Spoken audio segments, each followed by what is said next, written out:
rule change that could change the high school basketball scene forever. Reporter Adam Waltz caught up and found out what's taking so long. 2 words you won't hear in high school basketball. Shot clock. Corona del Sol coach Sam Duane says a shot clock would make the game more exciting. Fans don't want to see a game where you're just chasing the ball around in the corners. And it would translate into more basketball. So that would change the whole game. There would be maybe 10 more possessions going on in the course of the game. Senior Casey Benson has played his entire career without the clock. We like to play fast and up tempo, so that was our thing all year, is we wanted to push tempo. The proposal would instate a 35-second shot clock. Now, the reason this keeps getting rejected is not because of basketball. It's all because of money. State head of officials Gary Welchel says a new clock costs about $1,500. So schools are going to incur an initial cost to install the clock, and then another cost to provide somebody to work that clock during the ball game. He says players are already shooting at shot clock speed. When it comes to the shot clock, national data has shown that high school teams, boys teams, shoot in about 35 seconds anyway. But the way it stands right now, high school basketball teams can still take as long as they want to make the shot. In Phoenix, Adam Waltz, Cronkite News. Now, there are rules in place already to help speed up the game, like the 5-second dribble rule. But this shot clock controversy is going to go to committee in mid-April, so we'll have a decision then. But a troublesome spring training game for Aroldis Chapman, the Reds closer, takes a line drive to the face in the spring training game, and he was carted off the field. They took him over to the hospital with a busted eye socket and a broken nose. But there is good news, though. Doctors say he's expected to make a full recovery, but he'll just have to sit out 6 to 8 weeks. Folks, I hope you guys enjoy the full weekend of March Madness brackets, and hopefully your brackets do well. But for now, I'm going to step aside and go check out this Michigan game just underway, a 2-point game between Michigan and Wofford. Guys, you're going to want to see this. Nick, one of my favorite memories is still seeing Villanova play in 2004 in March Madness. It's absolutely amazing. Nothing else beats that was a big one. Hey, guard play does very well. Well, that's it for Cronkite NewsWatch. Thanks for joining us. Good night. I don't know what to say about basketball. It says 3 steps.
Thank you. It's all gel. All gel, not me.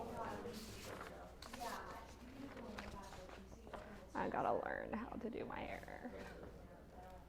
Suck at my hair.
1, 2.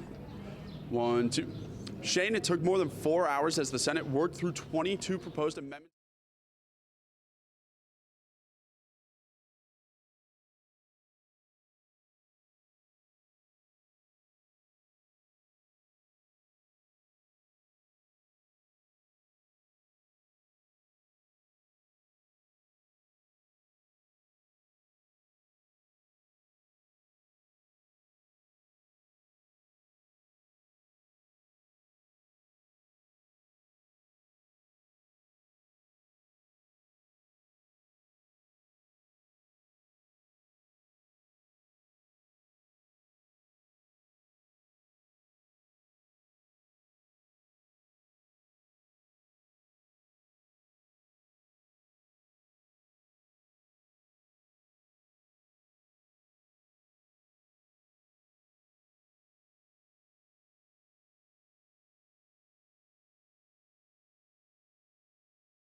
Coming up on Cronkite NewsWatch. Democrats want to add more than $100 million to the budget, but Republicans are pushing back. Plus, I was the one who was made to feel ashamed. How a new database could help prevent child abuse in schools. And for homeless teens, this woman may be the only security they have. In-depth, insightful, innovative. Cronkite NewsWatch starts right now. Good evening and welcome to Cronkite NewsWatch. I'm Zara Tallier. And I'm Shane Dwyer. Happy first day of spring, and thanks for joining us tonight. The state Senate met to approve a budget for the upcoming fiscal year. Cronkite News reporter Jeff Platt is live with an eye on the Capitol from downtown Phoenix. Jeff, I understand it was a long session this morning. Yes, Shane, it took more than 4 hours as Senate worked their way through 22 proposed amendments to the budget, and after all were discussed thoroughly, only 3 managed to pass a vote. Spring temperatures have taken over outside, but inside the state Senate is where things were really heating up today.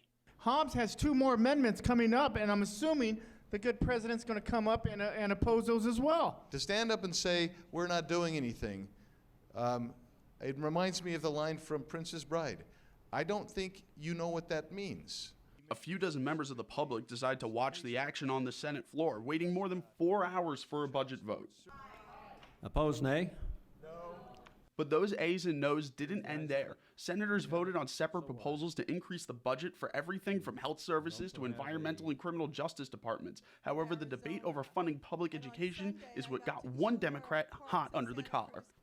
So if we're not funding the professional development for teachers, and we're not funding instructional materials, but we are funding an assessment, then we are setting our kids up for failure. The Senate denied upward of $75 million of public school allocations. That does not include the approved rollback of public funding to charter schools. With respect and regret, I must oppose. One last focal point of argument, the state's beleaguered Child Protective Services. But we're failing to do so much when we pass out a budget that doesn't take care of the prevention and intervention side. While more than $30 million of additional funding towards child service and safety programs did not manage to pass, this budget did include $5 million more than last year's. And now that we've gone through the Arizona State Senate, we get to start this whole process again in the House. Live in downtown Phoenix, Jeff Platt, Cronkite News. The Democrats were behind many of the amendments that were shot down today, but they still wanted to present their budget proposals for the 2015 fiscal year. Sophia Solis was at the Capitol today and can tell us about this alternate plan. Sophia?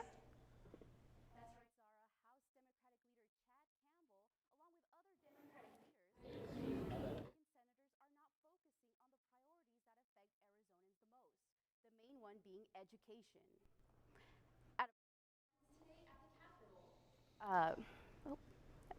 At a press conference at the Capitol, Democrats said they want the budget to implement the Arizona College and Career Ready standards, which would replace the Ames test. They also said they want to focus on family safety by increasing the number of caseworkers for the Child Protective Services Department. Representative Chad Campbell said that their budget won't raise taxes while the Senate bill leaves the state in debt.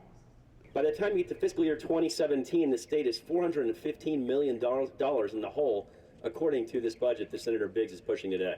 I would not call that fiscal conservatism or fiscal stability. The Democrats say they will offer their amendments to the budget on the floor of the House next week. Live in the Broadcast Center, I'm Sophia Solis, Cronkite News. And usually when the Supreme Court rules, it's the last word on the issue. But this week, Arizona got in the last word, for now, in a voting registration debate that promises to keep on going. Reporter Mackenzie Scott has more from our Washington, D.C. bureau. Mackenzie? Thanks, Shane. Reaction today was swift and strong to a federal judge's ruling that backed an Arizona law requiring all people who want to vote in the election to register to provide citizenship, proof of citizenship. The U.S. Supreme Court ruled last summer that states had to accept federal rules, which do not require proof of citizenship. But it also said states could ask the federal government to change its registration form. When the feds refused, Arizona and Kansas sued, and a judge in Kansas agreed with them Wednesday, ordering a new federal form. Some say voters will struggle to provide documentation. There are citizens out there who simply don't have easy access to the documentation from rural communities, elderly folks, folks who have fled their home because of domestic abuse or some sort of natural disaster, and they don't have the paperwork. We spoke today to Kansas Secretary of State who hailed the ruling. He says that every illegal vote cast cancels out the vote of someone who is a citizen. Although Baker says that only a small fraction of 1% of people who voted in Arizona were not citizens. Live in Washington, Mackenzie Scott, Cronkite News. The senior commander of Fort Huachuca says the Army base in Sierra Vista may lose up to 2,700 uniformed and civilian positions. Major General Robert P. Ashley says that the possible cuts are part of an Army-wide reduction following the ends of wars in Iraq and Afghanistan. Ashley says the Army hasn't made any decisions on individual bases, but it will start to make the cuts over the next 5 years. Luke Air Force Base in Glendale is known in the history books as the original training base for the extremely successful F-15 Eagle program. And as I learned, the base is about to write another new chapter. Brings back memories as I look at these pictures. I haven't looked at them in 30 years. Photos that haven't seen the light of day in nearly 3 decades tell the story. The people at these places we visited had never seen an F-15 before. Of Air Force history in the making. Retired Colonel Carl Baker was one of the first pilots to fly the most advanced flying machine in the world at the time, the F-15, out of Luke Air Force Base in Glendale. I couldn't help but share the irony or the, I suppose, nostalgia of having the same thing with a different aircraft occur 40 years later.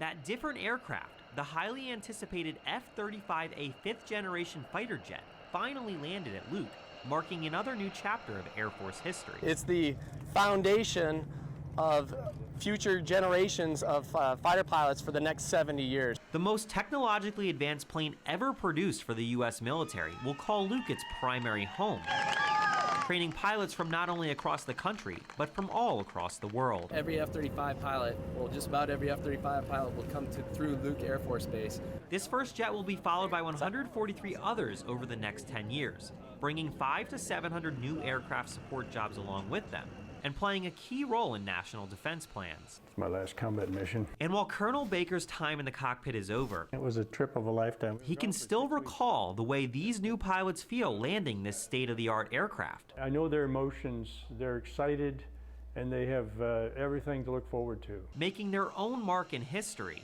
and protecting the United States. Now, each F-35A fighter jet comes with a price tag of about $110 to $130 million, and the planes are expected to last for at least the next 50 years.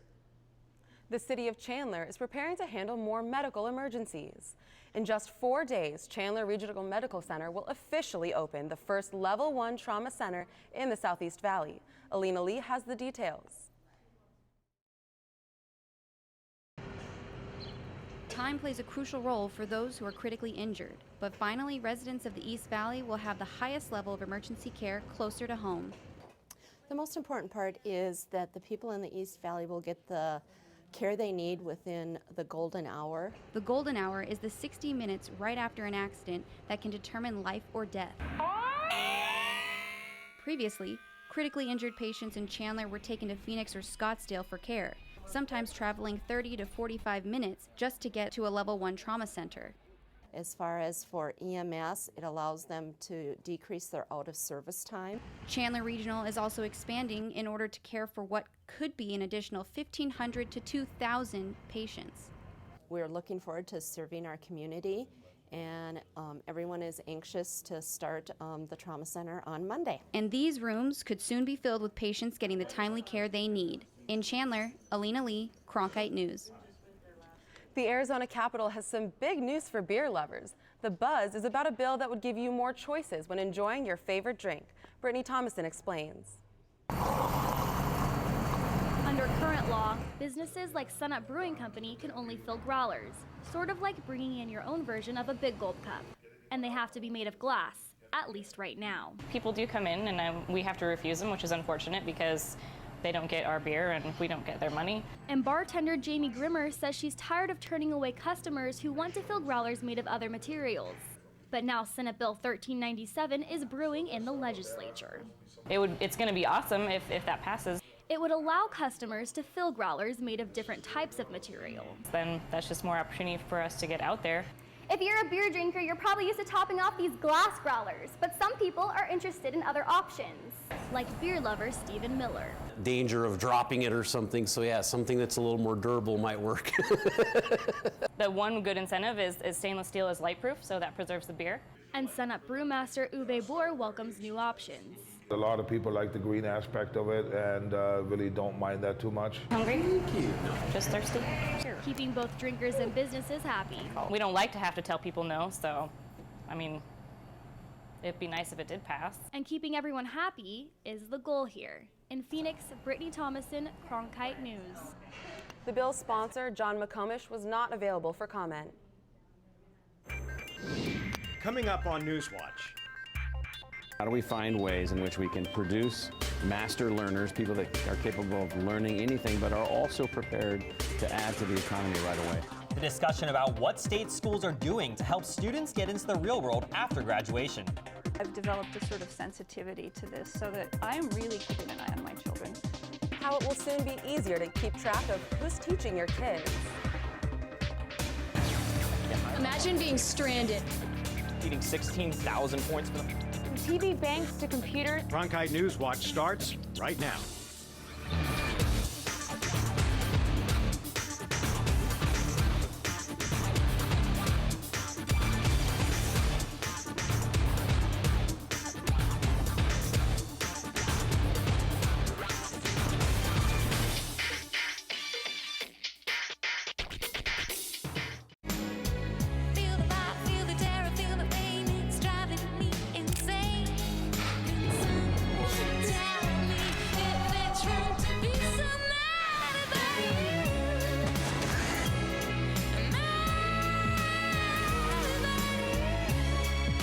Kiss me.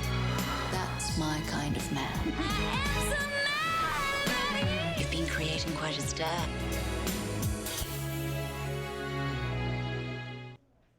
A powerhouse panel. Presidents of colleges and universities, even Intel and congressional representatives, all gather to talk about education.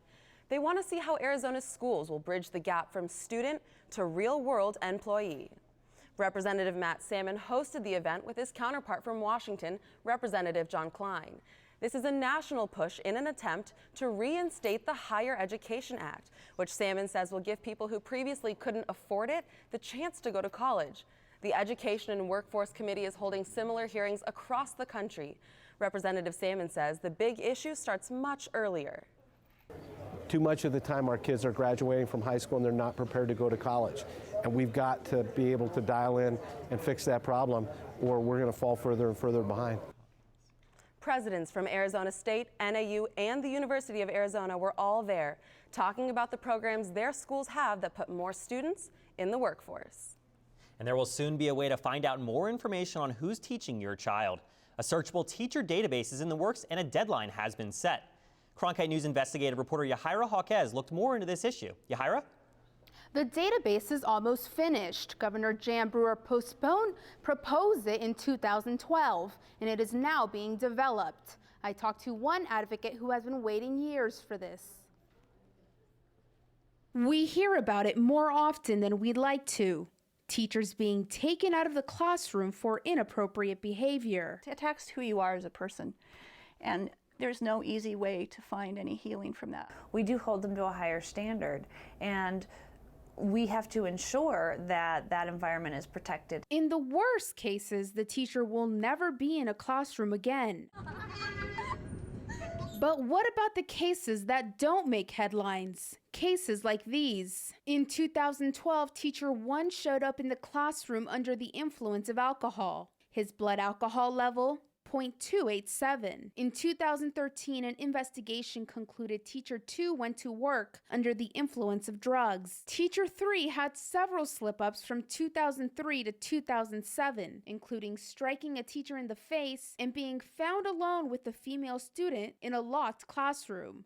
All 3 teachers were suspended, and all 3 could legally be back in an Arizona classroom today. The storm of emotions just went from every extreme, from feeling special and loved to feeling desperate and ashamed. Heather Sievertson experienced sexual abuse at the hands of her English teacher in high school. For the next several years, he selected, targeted, groomed me for repeated sexual assault. He was very familiar with where he could go and what he could do to disguise what was going on. The 43-year-old says the sexual abuse started when she was 16. It seemed like the disciplinary process was aimed at punishing me. I was the one who was kicked out of my town, and I was the one who was made to feel ashamed. Looking back, Heather thinks the abuse she experienced could have been prevented. If there had been a database back then, I don't think that teacher would have been able to move around to different school districts and be hired with impunity and trusted with their young people. Log on and you can find licenses and certificates of doctors, lawyers, contractors, even cosmetologists. All appear online in public databases, including complaints and disciplinary action. But what you won't find in Arizona: information on who's teaching your child. I don't believe it's an invasion of the teacher's privacy to hold them to the same kind of accountability standards that we hold doctors, lawyers, healthcare workers. There are tools. Are they as easily accessible to the public as they could be? Probably not. In her 2012 State of the State address, Governor Jan Brewer called for a searchable teacher database where parents could see the certificate of their child's teacher, and also whether any disciplinary action has been taken. 1 year later, lawmakers gave the State Board of Education $500,000 to develop the project. Our goal at the Department of Education is that by the summer of 2014, this upcoming summer, that these resources will be available to the public. Why so long? Luer says it comes down to changing the certification process from being paper-based to online. So it is actually a very complex process, but what's important is in the end, the public will have a very simplistic way to search for teachers. And then there will be the option to take a look at discipline that's been investigated. As a victim of educator abuse, Heather supports this database. But that's not the only reason why. As a parent, I think that having a database with this information about teachers would be essential for the parents. I've developed a sort of sensitivity to this so that I am really keeping an eye on my children. When it's up and running, Arizona will join states like Florida, Ohio, and California, which already have searchable teacher databases. For the investigative team, Yahaira Hawkes, Cronkite News.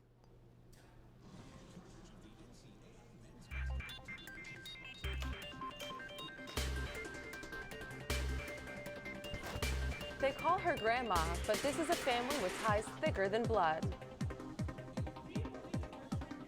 Now more on your weather next. March Madness is back, and it's safe to say the craziness is only beginning. We're talking sports live from the Cronkite School's big screen theater coming up. Also, there's a new Arizona high school basketball rule, and let's just say it would completely change the game. NewsWatch is one of the really big things I will always remember for the rest of my life. You're lugging around all of your equipment, you are doing all of the work, and that's what makes it so fulfilling to me. Being an anchor, I think it's a privilege. I enjoy every moment of it. Seeing your show on air, it is one of the most surreal feelings ever.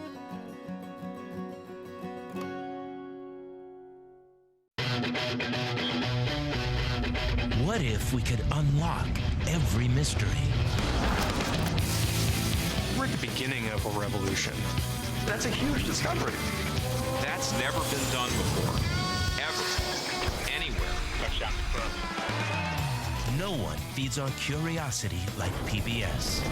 Give to your PBS station so future generations can keep asking, what if? Talked with one woman. Phoenix has made national headlines for eradicating homelessness among veterans, but there is still work to be done with other populations like our homeless youth.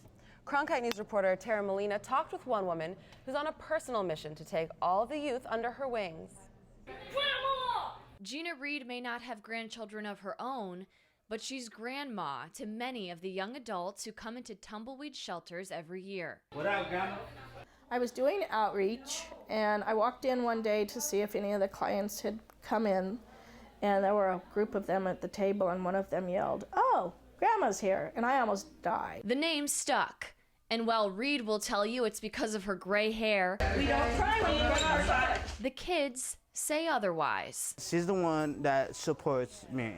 I consider her, my grandmother. Sometimes I call her my mom because my biological family I don't really know about. Tumbleweed is the only center that focuses on teens and young adults in Arizona. And in many cases, Reed is the only stable adult in these kids' lives. I will remember that, such and such told me he was going for a job interview. And so I'll bring that up. Hey, did you go to that job interview to make sure? If he didn't, then I'm like, why did you not go? She holds them accountable. Half the gray hairs are mine. And while she may only be grandma Monday through Friday, 9 to 5, I look forward to Mondays. She's definitely making a full-time difference. Gina does get me through the day. She, she's the one that kind of goes through everything just to help me. Grandma's always telling me that just to stay positive. In Phoenix, I'm Tara Molina, Cronkite News.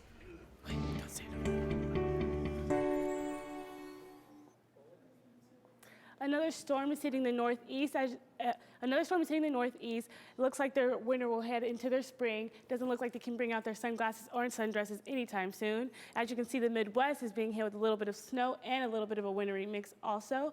Temperatures are solid across the nation though, with 61 in San Francisco, 71 in Dallas, 63 in Atlanta, and a warm day in Miami at 78. Here in Phoenix, though, we don't have to worry about the snow as the sun is shining on us, as we're currently at 82 degrees with partly cloudy skies and 7% humidity. The sun will go down and temperatures will drop, though, as we head into tonight. 27 in Grand Canyon, 36 in Show Low, and 54 in Tucson. Going to be a beautiful day in Yuma tomorrow with a high of 86, 83 in Tucson, and 71 in Winslow. Going to warm up significantly as we head into the next 5 days with a high of 85 tomorrow and clear skies. Going to cool off just a little bit on Saturday with a high of 83 and clear skies. We're going to warm right back up on Sunday with a high of 85 and mostly clear skies with a 10% chance of rain. Going to warm up as we head into the week into the upper 80s with a high of 88 on Monday and a high of 89 on Tuesday. That's it for your Cronkite weather. I'm Taylor Bryant.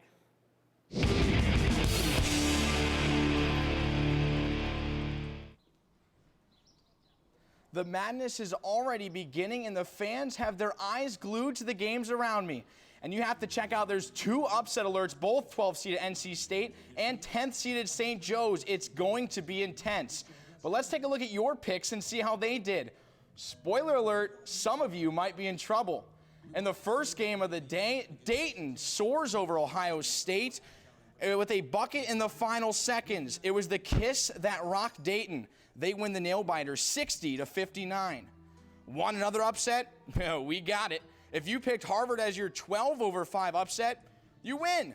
Harvard knocks off Cincinnati 61-57 as Rivard set the school record for three-pointers made in his career, and he will face Michigan State on Saturday.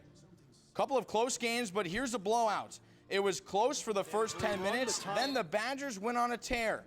Wisconsin smoked American University 75-35. Ouch. Wisconsin's Trayvon Jackson led all scorers with 18 points. But the game I'm most forward to looking at is the Sun Devil Longhorn game. Hopefully Jahi Carson can put that brutal Pac-12 tournament in the past and grab hold of the horns. Tip-off set for 6:40 p.m. Now let's step aside from the madness and head down and see how these Suns took control of their game last night. Tensions were high early, but the Suns didn't faze them. The Bash brothers connect with an alley-oop. Marcus to Markieff Morris. They did that a few times in their driveway growing up.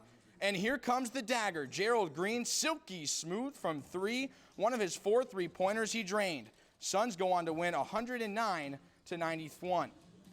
Now staying on the hardwood, the Arizona High School Basketball Association, there's no shot clock this year. But that may soon change. Cronkite reporter Adam Waltz found out what's taking so long. 2 words you won't hear in high school basketball. Shot clock. Corona del Sol coach Sam Duane says a shot clock would make the game more exciting. Fans don't want to see a game where you're just chasing the ball around in the corners. And it would translate into more basketball.